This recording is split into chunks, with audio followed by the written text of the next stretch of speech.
தேசிய மக்கள் சக்தி அரசாங்கத்தில் பெண் பிரதமர்.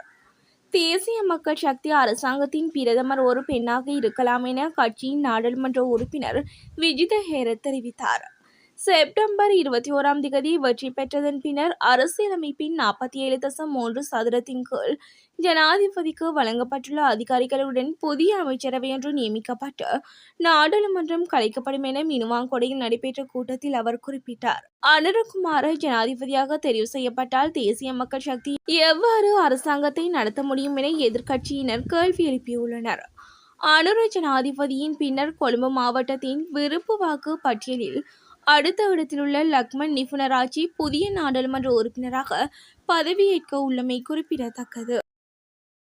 யாழ்ப்பாணம் கண்டி வீதி விபத்தில் 7 வயது சிறுமி பரிதாபமாக உயிரிழப்பு. கண்டி யாழ்ப்பாணம் வீதியின் மாரக பகுதியில் இடம்பெற்ற வாகன விபத்தில் 7 வயது சிறுமி பரிதாபமாக பலியாகியுள்ளார். முச்சக்கர வண்டி ஒன்று பவுசர் ஒன்றுடன் நேருக்கு நேர் மோதியதில் குறித்த விபத்து சம்பவித்துள்ளதாக போலீசார் குறிப்பிட்டனர். முச்சக்கர வண்டி சாரதி அவரது மனைவி மற்றும் மகள் ஆகியோர் பயணித்துள்ளதாகவும் திடீரென முச்சக்கர வண்டி சாரதிக்கு ஏற்பட்ட நித்திரை கலக்கத்தால் இவ்விபத்து ஏற்பட்டதாக போலீசார் தெரிவித்தனர்.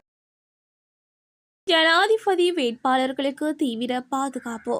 ஜனாதிபதி தேர்தலில் போட்டியிடும் 38 வேட்பாளர்களில் 25 வேட்பாளர்களுக்கு விசேட பாதுகாப்பு வழங்கப்பட்டுள்ளதாக பொது பாதுகாப்பு அமைச்சின் செயலாளர் வியானி குணத்தலிக்கா தெரிவித்தார். வேட்பாளர்களில் 9 பேர் பாதுகாப்பு கோரவில்லை எனவும் 4 பேர் பாதுகாப்பு வேண்டாம் எனவும் தெரிவித்துள்ளதாகவும் அவர் குறிப்பிட்டார். பாதுகாப்பு வழங்கப்படுவதற்கு முன்னர் பிரதி பொலிஸ்மா அதிபரின் கீழ் ஸ்தாபிக்கப்பட்ட 24 மணித்தியால விசேட நடவடிக்கை அலுவலகங்களில் அறிக்கைகள் பெற்று அவசியமான பாதுகாப்பு வழங்கப்படும். போலீசாருக்கு மேலதிகமாக முப்படையினர், போலீஸ் விசேட அதிரடிப்படை அல்லது சிவில் பாதுகாப்பு அதிகாரிகளும் பாதுகாப்பு கடமைகளில் ஈடுபடுத்தப்படுவார்கள் என அவர் குறிப்பிட்டார். வேட்பாளர்கள் கலந்து கொள்ளும் கடைசி கூட்டத்திற்கு பாதுகாப்பு வழங்குவதற்கு 48 மணி நேரத்திற்கு முன் அந்த இடங்கள் தொடர்பில் உளவுத்துறை அறிக்கைகள் பெறப்படும். கூட்டத்திற்கு சில மணி நேரம் முன்னதாக தேவையான பாதுகாப்பை அளித்து கூட்டம் முடிந்த பின் அறிக்கைகள் பெறப்படும் எனவும் குறிப்பிட்டார்.